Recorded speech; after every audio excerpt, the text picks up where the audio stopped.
ಬೆಂಗಳೂರಿನ SSP ಸೇವಾ foundation charitable ಟ್ರಸ್ಟ್ನ ಸಂಸ್ಥಾಪಕ ಅಧ್ಯಕ್ಷರಾಗಿದ್ದಾರೆ. 2006ರಿಂದ ಉಚಿತ ಶಿಕ್ಷಣ, ಆರೋಗ್ಯ, ಯೋಗ ನಡೆಸುತ್ತಾ ಈಗಾಗಲೇ ಸುಮಾರು 20,000 ಮಿಕ್ಕಿದ ಕನ್ನಡೇತರರಿಗೆ ಕನ್ನಡ ಅಕ್ಷರಾಭ್ಯಾಸ ನೀಡಿದ್ದಾರೆ.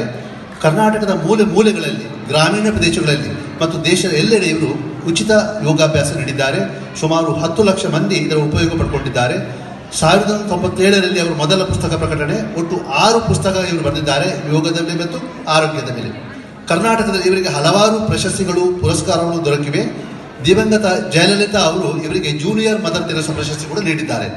ಸದ್ಯಕ್ಕೆ ದುಬೈಯ ಪೊಲೀಸ್ ಇಲಾಖೆಯಲ್ಲಿ ಸ್ಟೇಷನ್ಗಳಲ್ಲಿ ಇವರು ಯೋಗ ತರಬೇತಿ ನಡೆಸಿದ್ದಾರೆ. ಎಮಿರೇಟ್ ಏರ್ಲೈನ್ಸ್ನ ಗಗನ ಸಖಿಯರಿಗೆ ಮತ್ತು ದುಬೈ ಸರ್ಕಾರದ ಅಡಿಯಲ್ಲಿ ಸುಮಾರು 3,500 ಜನ ಕೂಲಿ ಕಾರ್ಮಿಕರಿಗೆ ಉಚಿತ ಯೋಗ ಮತ್ತು ಆರೋಗ್ಯ ಶಿಬಿರ ನಡೆಸಿದ್ದಾರೆ. 2018ರಲ್ಲಿ ಅಂತಾರಾಷ್ಟ್ರೀಯ ಆರ್ಯಭಟ ಪ್ರಶಸ್ತಿ ಇವರಿಗೆ ದೊರಕಿದೆ.